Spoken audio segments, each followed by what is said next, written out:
Hello everyone, my name is Abhishek and I welcome you all to this educational platform second coordinate। मैं यहाँ पर NCERT की class 9th के mathematics के solution provide करने वाला हूँ। इससे पहले भी मैंने एक वीडियो डाल रखी है, वो भी देख सकते हैं। अभी यहाँ पर हम एक्सरसाइज 1.2 के बारे में डिस्कस करेंगे। उससे पहले जो लोग मुझे नहीं जानते हैं और मुझसे पहली बार जुड़ रहे हैं, उनके लिए मैं बता दूं कि मैंने इलेक्ट्रिकल इंजीनियरिंग से ग्रेजुएशन किया हुआ है। 4 साल का मेरे पास एक्सपीरियंस है टीचिंग का, और इसके अलावा मैंने कई सारे गवर्नमेंट एग्ज़ाम्स क्लियर किए हुए हैं और करंटली मैं एक गवर्नमेंट ऑर्गेनाइजेशन में काम भी कर रहा हूँ। इसके साथ ही मेरी जो स्किल्स हैं वो साइंस और मैथमेटिक्स में है। तो आगे बढ़ते हैं। और हम लोगों ने यहाँ पर जो पिछली वीडियो थी उसमें इंटीजर के बारे में देख लिया था, natural number, whole number, odd even number और रैशनल नंबर। इतनी चीज़ें हम लोगों ने पिछले वीडियो में कवर कर ली थी। यहाँ पर हम लोग इरेशनल नंबर के बारे में जानेंगे और रियल नंबर्स के बारे में जानेंगे। तो इरेशनल नंबर के ऊपर आ जाते हैं। तो इरेशनल नंबर क्या होते हैं, मैं पहले पढ़ देता हूँ। A number S is called irrational number if it can not be written can not be written in the form of P by Q, जहाँ की पी और क्यू जो है वो इंटीजर होने चाहिए और क्यू डजेंट इक्वल्स टू 0। आपको याद होगा, आपने जब रेशनल नंबर पढ़ा था, तो उसकी जो रिक्वायरमेंट थी वो क्या था कि वो पी बाई क्यू होना चाहिए, जहाँ पर q is not equals to 0 होना चाहिए। किसी भी नंबर को अगर आप पी बाई क्यू के फॉर्म में अगर रिप्रेजेंट कर ले रहे हैं तो फिर वो क्या है, रेशनल नंबर है। जैसे कि 2/3, इस चीज़ को आप 2/3 के फॉर्म में आप रिप्रेजेंट कर ले रहे हैं, यानी कि क्या है, ये रेशनल नंबर है ये, ठीक है। ऐसे ही 5/6 ये भी क्या है, रेशनल नंबर है। लेकिन अगर मैं आपको दे दूं कि पाई क्या होगा, तो ये इरेशनल नंबर हो जाएगा, ठीक है। इसी के साथ अगर मैं आपको दे दूं कि √5, तो ये क्या है, ये भी एक इरेशनल नंबर है। यानी कि आप यहाँ पर जो लिखा हुआ है, if it can not be written in the form of P by q, आप इसको पी बाई क्यू के फॉर्म में नहीं लिख सकते हो। अगर लिखने की कोशिश भी करोगे तो नहीं लिख पाओगे। क्यों? अगर आप बोलोगे कि मैं √5 को कुछ इस तरह लिख दूँ कि सर √5 लिख दिया हमने और बटे में 1 कर दीजिए, लेकिन जब आप ये पढ़ते हैं तो इसमें जो पी वाई क्यू होना चाहिए, तो पी क्या होना चाहिए, एक इंटीजर होना चाहिए, और क्यू भी क्या होना चाहिए, एक इंटीजर होना चाहिए, ठीक है। तो क्या पी यहाँ पर इंटीजर है? ये जो √5 है, क्या वो इंटीजर है? नहीं, इंटीजर नहीं है। इंटीजर क्या होते हैं, इंटीजर 1 2 3 4 ऐसे कंटिन्यू, ठीक है। तो ये इंटीजर होते हैं। तो इस तरह से हमारा जो भी नंबर, अगर हम उसको पी वाई क्यू के फॉर्म में रिप्रेजेंट नहीं कर पा रहे हैं, तो फिर वो सारे जो नंबर्स होंगे वो क्या होंगे, इर्रेशनल नंबर होंगे। समझ में आ गया होगा सभी लोगों को, ठीक है। तो वो सारे नंबर क्या हो जाएंगे, इर्रेशनल नंबर हो जाएंगे। इसके बाद आते हैं रियल नंबर। तो रियल नंबर में क्या होता है, रियल नंबर सारे नंबर, इरेशनल नंबर को आप छोड़ दीजिए, सॉरी, इरेशनल नंबर और जो भी जितने भी नंबर हमारे उसमें हैं, हम जितने भी नंबर जानते हैं वो सारे रियल नंबर होते हैं। सिर्फ एक नंबर इरेशनल नहीं, सिर्फ कॉम्प्लेक्स नंबर को छोड़ दीजिए आप। ये यहाँ पे लिखा हुआ है, कॉम्प्लेक्स नंबर को आप छोड़ दीजिए। बाकी जितने भी नंबर हैं, जितने भी नंबर आप सोच सकते हैं, जितनी भी आपकी बुद्धि क्षमता है नंबर सोचने की, वो सारे नंबर रियल नंबर होंगे। एक बार मैं पढ़ देता हूँ। Real number include rational number like positive number, negative number, even number, odd number, integer, fraction, irrational number सारे। In other words, any number that we can think of except complex number. आप कोई भी number जो सोच सकते हो except complex number. Complex number क्या होता है, मैं एक रफली आइडिया दे देता हूँ। कॉम्प्लेक्स नंबर आई के साथ लिखे जाते हैं। आई इज़ रिप्रेजेंटिंग इमेजनरी, तो इसका जो रिप्रेजेंटेशन होता है कॉम्प्लेक्स नंबर का, मैं बस बता दे रहा हूँ, कहीं पूछा शायद ही जाए। रिप्रेजेंटेशन जो होता है कॉम्प्लेक्स नंबर का वो कुछ इस तरह से होता है, a+ib। अगर मैं एग्ज़ाम्पल लिखूँ इसको तो कुछ इस तरह से होता है ये। या फिर अगर ऐसा नहीं, ये इस तरह से नहीं होगा, यहाँ पर कुछ इस तरह से हो जाएगा 3 + 4i, इस तरह से होगा। ठीक है, तो ये होता है कॉम्प्लेक्स नंबर का रिप्रेजेंटेशन, जो कि आपसे पूछा नहीं जाना है। आपको भी बस ये पूछा, आपसे जब पूछा जाए कि रियल नंबर क्या होते हैं, तो आप जितने भी नंबर हैं सारे, natural number, even number, odd number, prime number, positive number, negative number, irrational number, rational number, जितने भी नंबर्स हैं सारे, बस कॉम्प्लेक्स नंबर को आपको यूज़ नहीं करना है। ये होते हैं कॉम्प्लेक्स नंबर। मैंने इनका तरीका भी बता दिया कि ये किस तरह से रिप्रेजेंट होते हैं। ये कॉमन फॉर्म है और ये एक एग्जाम्पल के तौर पे मैंने दिखा दिया। ठीक है, तो रियल नंबर आपके ये होते हैं। अब आ जाते हैं, ये एक मैंने एक डायग्राम पिछले वीडियो में भी डिस्कस किया था कि रियल नंबर्स जो हैं वो जितने भी हम नंबर सोच सकते हैं वो सारे हमारे रियल नंबर हैं। इसमें देखिए नेचुरल नंबर भी आ गए, होल नंबर भी आ गए, इंटीजर भी आ गए, रेशनल भी आ गए, इरेशनल भी आ गए। अच्छा, एक चीज़ और देखिए, ये इरेशनल नंबर को इस वाले सर्कल के बाहर रखा गया है, यानी कि इस वाले सर्कल के अंदर जितने भी नंबर हैं वो इरेशनल नहीं हो सकते, बिल्कुल भी नहीं। ठीक है, इरेशनल नंबर इनके अंदर नहीं हो सकते। इसके अलावा, यानी कि नेचुरल नंबर के अलावा, होल नंबर के अलावा, इंटीजर के अलावा, रेशनल के अलावा, इनके अलावा जो रियल नंबर होते हैं वो होते हैं इरेशनल नंबर। ठीक है, इसके बाद आ जाते हैं हम लोग पाइथागोरस थ्योरम पे। कई लोगों ने सुना होगा, कई लोगों ने नहीं भी सुना होगा, तो कोई बात नहीं है, मैं यहाँ पे बताऊँगा। तो पाइथागोरस एक जो ग्रीक मैथमेटिशियन और फिलोसोफर थे। इन्होंने एक मैथमेटिक्स का एक बहुत इंपॉर्टेंट थ्योरम दी थी। ठीक है, जो कि एक राइट एंगल जो ट्रायंगल होता है उसके फंडामेंटल रिलेशन बताते हैं। उनके जो तीनों साइड्स होते हैं उनके बीच में एक फंडामेंटल रिलेशन बताते हैं। ठीक है, तो यहाँ पहले आप देख लीजिए कि राइट एंगल ट्रायंगल क्या होता है। राइट एंगल ट्रायंगल सिंपल सी चीज़ है जिसका एक एंगल आपका राइट एंगल हो।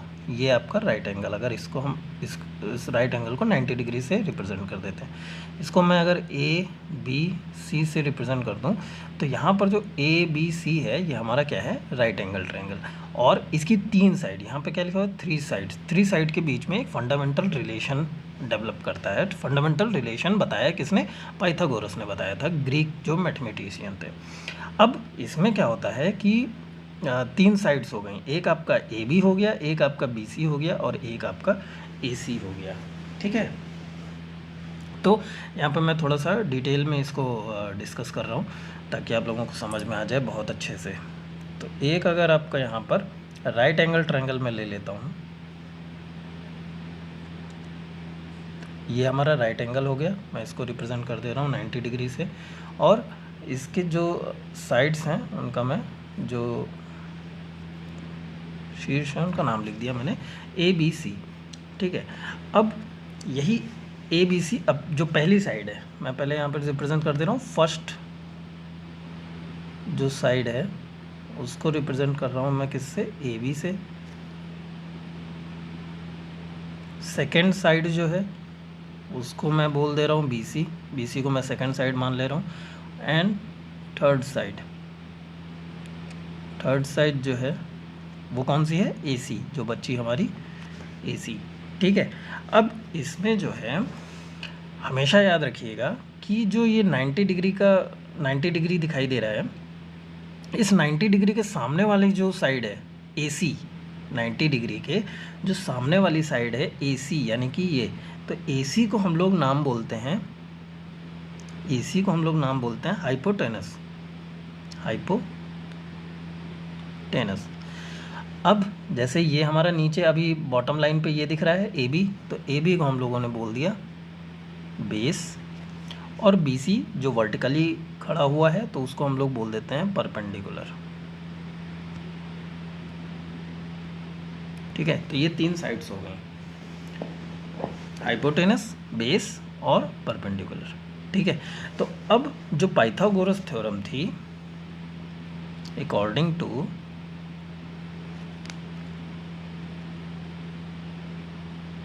पाइथागोरस थ्योरम, पाइथागोरस थ्योरम ने क्या कहा था कि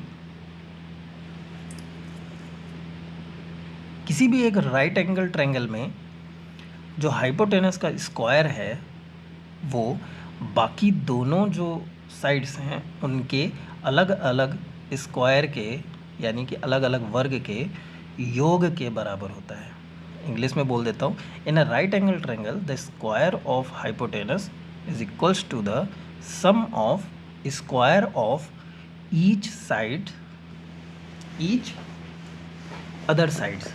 ठीक है, तो कैसे क्या क्या लिखें इसको, इंग्लिश में मैं लिख दे रहा हूँ, हिंदी को मैंने समझा दिया कि एक समकोण त्रिभुज में एक जो इसको हिंदी में बोलते हैं कर्ण, मैं लिख दे रहा हूँ, इसको हिंदी में बोलते हैं कर्ण, बेस को बोल देते हैं आधार हम लोग, हिंदी वालों के लिए है, और परपेंडिकुलर को बोल देते हैं लंब। ठीक है, तो हिंदी में अगर मैं बोलूँ तो कर्ण, जो कर्ण है एक समकोण त्रिभुज का कर्ण का वर्ग उस त्रिभुज के बाकी दोनों जो साइड्स हैं उनके वर्ग के योग के बराबर होता है। यानी कि कर्ण का स्क्वायर जो है उस त्रिभुज के लंब के स्क्वायर और आधार के स्क्वायर, स्क्वायर मतलब वर्ग, आधार के वर्ग के योग के बराबर होता है। इंग्लिश में मैं लिख दे रहा हूँ, according to Pythagoras theorem in a right angle triangle the square of the hypotenuse is equal to the sum of the square of the other two sides। इसको रिप्रेजेंट कैसे करेंगे, तो रिप्रेजेंट करने का तरीका देख लो। क्या कहा कि right angle triangle the square of the hypotenuse, hypotenuse क्या है हमारा, AC का स्क्वायर क्या होना चाहिए, is equals to sum of the square of the other two sides, मतलब अदर टू साइड, तो पहली साइड क्या है AB, इसका भी स्क्वायर, और AC इसका भी स्क्वायर, सॉरी AC नहीं, BC का स्क्वायर। ठीक है, तो AC का स्क्वायर जो है वो equals to the sum of other two side, यानी कि AB का स्क्वायर प्लस BC का स्क्वायर, और इनके सम के बराबर है। ठीक है, तो इनके सम के बराबर कर दिया, यही जो हमारा है यही हमारा पाइथागोरस थ्योरम हो जाता है। ठीक है, समझ में आ गया होगा। इसका एक प्रूफ भी है, तो अगर आप लोग कमेंट में बोलोगे कि इसका प्रूफ भी बता दो तो मैं अलग से इसका एक प्रूफ बता दूंगा कि ये चीज़ आती कहाँ से है। ठीक है, वो प्रूफ में अलग से हो जाएगा, इसी में बता दूंगा तो बहुत बड़ा हो जाएगा। ठीक है, आप लोग बताओगे तो मैं अलग से इसको एक्सप्लेन कर दूंगा। आगे बढ़ते हैं, अब एक्सरसाइज पे आ जाते हैं, जो क्वेश्चन है हमारे। तो पहला क्वेश्चन है एक्सरसाइज 1.2 का कि state whether the following statements are true और फॉल्स, जस्टिफाई योर आंसर। तो यहाँ पे पहला स्टेटमेंट हम लोग पढ़ते हैं, every irrational number is a real number. तो अभी मैंने आपको कुछ देर पहले बताया था कि जहाँ पे मैंने बताया था इरेशनल नंबर या रियल नंबर क्या होते हैं, तो यहाँ पे पूछ रहा है कि क्या सारे इरेशनल नंबर रियल नंबर होते हैं। तो अभी याद है आपको, मैंने यहाँ पे बताया कि सारे रियल नंबर होते हैं एक्सेप्ट कॉम्प्लेक्स नंबर। अगर आप कॉम्प्लेक्स नंबर को छोड़ दें बाकी सारे जो होते हैं वो रियल नंबर होते हैं। तो यहाँ पे वही पूछ रहा है, वो कह रहा है कि क्या सारे इरेशनल नंबर रियल नंबर होते हैं, तो यस, सारे इरेशनल नंबर एक रियल नंबर होते हैं। क्यों, क्योंकि अगर इसका एक जस्टिफाई आंसर देना हो तो रियल नंबर जो होते हैं वो ऑल नंबर, एक सिंपल सा जस्टिफिकेशन है, all number except complex number. ठीक है, तो सारे नंबर होंगे एक्सेप्ट कॉम्प्लेक्स नंबर। तो क्या रेशनल नंबर कॉम्प्लेक्स नंबर है, नहीं, तो फिर ये रियल नंबर हैं, इसलिए इसका स्टेटमेंट क्या हो जाएगा, यस। ठीक है, ट्रू है। उसके बाद आ जाते हैं, सॉरी यहाँ पे वन यस की जगह आप क्या लिख सकते हो, ट्रू लिख सकते हो इसको। अब second statement, every point on the number line is of the form of m, okay, where m is a natural number. ये भी ट्रू है। कोई भी पॉइंट अगर नंबर लाइन है तो उस पर अगर मान लीजिए यहाँ 0 से शुरू किया है तो उसमें नेचुरल नंबर 1 2 3 4 ऐसे स्टार्ट होंगे। लेकिन एक सेकंड, इसमें ये 0 भी तो है और फिर इधर -1 भी है, फिर इधर -2 भी है नंबर लाइन पे, और फिर -1 भी है, सॉरी -3 भी है। तो नेचुरल नंबर तो 1 से स्टार्ट होता है ना भाई, तो ये ट्रू नहीं होगा, ये ट्रू नहीं होगा, ये हो गया आपका फॉल्स स्टेटमेंट। क्योंकि क्या कह रहा है, every point on the number line, सारे पॉइंट, अगर मैं इस पॉइंट को उठा लेता हूँ -3 को, तो ये कह रहा है कि this is a natural number, तो ये नेचुरल नंबर नहीं है भाई, ठीक है, ये नेचुरल नंबर नहीं है। नेचुरल नंबर हमारे 1 से स्टार्ट होते हैं, तो फिर ये वाला स्टेटमेंट क्या हो गया, फॉल्स हो गया, आंसर भी जस्टिफाई हो गया। तीसरे पॉइंट पे आते हैं, every real number is an irrational number, क्या सारे रियल नंबर इरेशनल नंबर होते हैं? तो अभी देखिए मैं यहाँ पर 2 लिख दे रहा हूँ, क्या ये इरेशनल नंबर है? अभी बताइए, एग्जाम्पल दे रहा हूँ मैं, अगर मैं लिख देता हूँ 2, तो क्या ये इरेशनल नंबर है? It can be represent by 2/1, तो इसका मतलब है ये इरेशनल नंबर नहीं है, ये तो रेशनल नंबर है, और रेशनल में भी ये क्या है, ये इंटीजर है, ठीक है। तो खुद ही समझ जाइए कि सारे रियल नंबर इरेशनल नंबर नहीं हो सकते, कुछ इंटीजर भी होंगे, कुछ नेचुरल नंबर भी होंगे, कुछ इवन ऑड नंबर भी होंगे, है ना। तो ये भी क्या हो गया आपका स्टेटमेंट फॉल्स हो गया, ठीक है। तो पहला क्वेश्चन हो गया यहाँ पर हम लोगों का, पहला स्टेटमेंट जो था वो ट्रू था, दूसरा स्टेटमेंट जो था वो फॉल्स था, तीसरा स्टेटमेंट भी फॉल्स था, जस्टिफाई कर दिया हमने। दूसरा क्वेश्चन पे आते हैं, are the square roots of all positive integer irrational, तो इसका आंसर है नो, नो, ठीक है, इसका आंसर क्या है, नो। अब आगे कहता है, if not give an example of the square root of a number that is a rational number, ठीक है, दे देते हैं भाई। तो आप एक नंबर ले लो, एग्जाम्पल बोल रहा है वो, ठीक है, एक नंबर ले लो, let us take the number 4 ले लिया, 4 का आप क्या कर दो, स्क्वायर रूट कर दो, 4 का अगर स्क्वायर रूट करोगे तो 2 आएगा, +-2 मान लेते हैं हम, ये +-2 अभी से आदत डाल लीजिए कि हर एक स्क्वायर रूट का जब रिज़ल्ट निकलता है तो वो +-2 के साथ आता है, ठीक है। तो इसको मैं अगर अलग अलग लिखूँ तो क्या निकला, एक आया गया आपका +2 एंड -2, 2 चीज़ें हो सकती हैं इसकी, ठीक है। अब इन दोनों में देख लीजिए, +2 को आप 2/1 लिख सकते हो आराम से, -2 को भी आप 2/1 लिख सकते हो, ठीक है। क्या ये वाली कंडीशन फुलफ़िल करते हैं, p/q वाली, जहाँ p भी इंटीजर होना चाहिए, q भी इंटीजर होना चाहिए and q is not equals to 0 होना चाहिए। तो यहाँ पर भी यस है, यहाँ पर भी यस है, -2 भी इंटीजर है, 2 भी इंटीजर है, 1 भी इंटीजर है, 1 भी इंटीजर है और 1 0 नहीं है। तो यहाँ पर हमने एक give an example of the square root of a number that is the rational number, तो हमने ये एग्जाम्पल दे दिया। क्या ले लिया एग्जाम्पल के लिए, आपने नंबर ले लिया 4, तो इसका मतलब है सारे positive integer, square root of all positive integer is rational नहीं होते, कुछ रेशनल भी होंगे, ठीक है। तो हमारा स्टेटमेंट जो, हमारा आंसर जो है वो नो था, और ये हमने एग्जाम्पल के बदौलत समझा भी दिया कि क्यों नो है। अगला क्वेश्चन है, show how √5 can be represent on the number line, ठीक है। इसमें आपका यूज़ होगा पाइथागोरस थ्योरम। कैसे, पाइथागोरस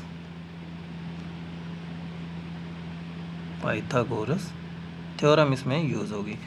अब पाइथागोरस थ्योरम यूज़ करने के लिए कैसे, आप देखिए √5 को आप क्या लिख सकते हो, √2 का स्क्वायर +1 का स्क्वायर, बिल्कुल लिख सकते हैं ना। 2 का स्क्वायर क्या हो जाएगा 4, 1 का स्क्वायर 1, ये अगेन क्या हो जाएगा हमारा √5। तो यहाँ पर आप देख रहे हैं कि √5 को आप इस तरह से लिख सकते हो। अब यही चीज़ आपको नंबर लाइन पर रिप्रेजेंट करनी है। तो नंबर लाइन पर क्या होता है देखते हैं। नंबर लाइन कुछ इस तरह से होती है,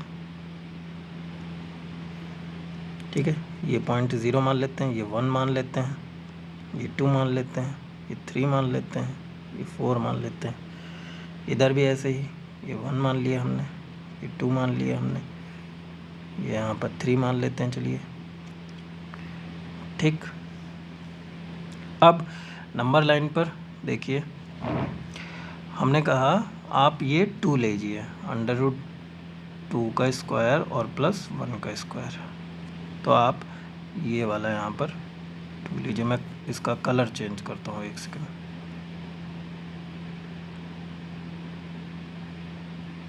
ठीक है, तो ये आपने ले लिया 2 डिस्टेंस हमने यहाँ पर नंबर लाइन पर ले ली। नंबर लाइन आप जब बनाएंगे तो 2 वाली डिस्टेंस आपने इस x एक्सिस वाले पे ले लिया। x इसको x बोलते हैं और इस वाले को y। तो x एक्सिस पे आपने 2 ले लिए। अब ये जो 1 वाला है, y एक्सिस वाला 1, तो 2 पर आप स्केल की मदद से एक डिस्टेंस का, ये जो एक डिस्टेंस है उसकी एक लाइन खींच दिए। पहले कहाँ की है, पहले x वाले लाइन पर आपने दो घेरे की एक लाइन खींच दी। उसके बाद y एक्सिस पे एक का पैरामीटर सेट करके एक वाली लाइन खींच दी। अब इस वाले पॉइंट को और इस वाले पॉइंट को आप मिला दीजिए। ठीक है, अब ज़रा देखिए, ये जो x और y मिलते हैं ये 90 डिग्री पे मिलते हैं। ठीक है, अब ये वाली जो लाइन है वो कितनी हो गई, ये वाली डिस्टेंस कितनी है, 2 है, और ये वाली डिस्टेंस कितनी है, 1 है। ठीक है, और ये क्या बन गया आपका, एक राइट एंगल ट्रायंगल बन गया।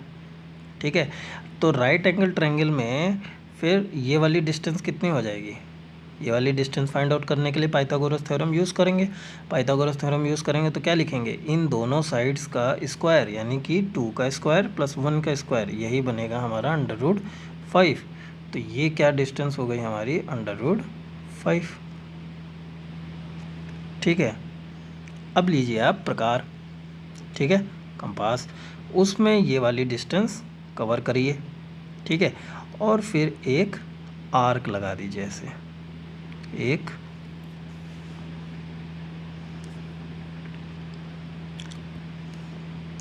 आर्क लगा दीजिए यहाँ पर कुछ इस तरह से। ठीक है, ये वाला आर्क ऐसे बना दीजिए ये वाली डिस्टेंस लेके। तो ये वाला जो पॉइंट बनेगा हमारा, ठीक है, यही डिस्टेंस हो जाएगी √5। ठीक है, उम्मीद करता हूँ आप लोगों को समझ में आ गया होगा। फिर से समझा देता हूँ, √5 के लिए आपको पाइथागोरस थ्योरम को समझना होगा। पाइथागोरस समझने में फिर आपको इस 5 को तोड़ना होगा। 5 को कैसे तोड़ सकते हैं आप लोग, 5 को तोड़ सकते हैं 4 + 1। 4 मतलब दोनों चीज़ों का स्क्वायर होना चाहिए। तो 4 का स्क्वायर मतलब 2 का स्क्वायर लिख सकते हो, और 1 का स्क्वायर मतलब 1 का स्क्वायर लिख सकते हो। अब इसके ऊपर अंडर लगा दो, तो ये अंडर लगा दिया हमने। ठीक है, अब यहाँ पर आप जो हम लोग पाइथागोरस में सीख के आए हैं कि हाइपोटेनस का square is equals to base का स्क्वायर प्लस परपेंडिकुलर का स्क्वायर, तो ये कर सकते हैं। ठीक है, हाइपोटेनस ये स्क्वायर यहाँ से हटा के इधर अंडर लगा दिया। खैर, आपको समझ में आ गया होगा कि √5 को हम लोगों ने कैसे तोड़ा है। तो यहीं पे हम लोगों का शायद यही तीसरा लास्ट क्वेश्चन है। ठीक है, हो गया हमारा। तो ठीक है, अगला एक्सरसाइज भी जल्दी ही आएगा। ये वाली एक्सरसाइज देने में थोड़ा सा डिले हो गया था, लेकिन अगली एक्सरसाइज जल्दी ही आ जाएगी। और पाइथागोरस थ्योरम, मैं फिर से बोल रहा हूँ, पाइथागोरस थ्योरम प्रूफ करने के लिए अगर आप लोगों की डिमांड है तो आप ज़रूर बताइएगा कमेंट में। साथ ही जो भी फीडबैक है और जो भी टॉपिक, जिस टॉपिक पर आपको डिस्कस करना है या कोई भी डाउट है, तो एक शुभम सर ने एक टेलीग्राम ग्रुप चलाया हुआ है, तो आप उसमें ज्वाइन कर सकते हैं और उसमें क्वेश्चन भी पूछ सकते हैं। और साथ ही इसके अलावा भी अगर और किसी टॉपिक पर और किसी सब्जेक्ट से रिलेटेड कोई भी डाउट है तो भी आप लोग पूछ सकते हैं। ठीक है, तो खुश रहिए, हंसते रहिए और पढ़ते रहिए।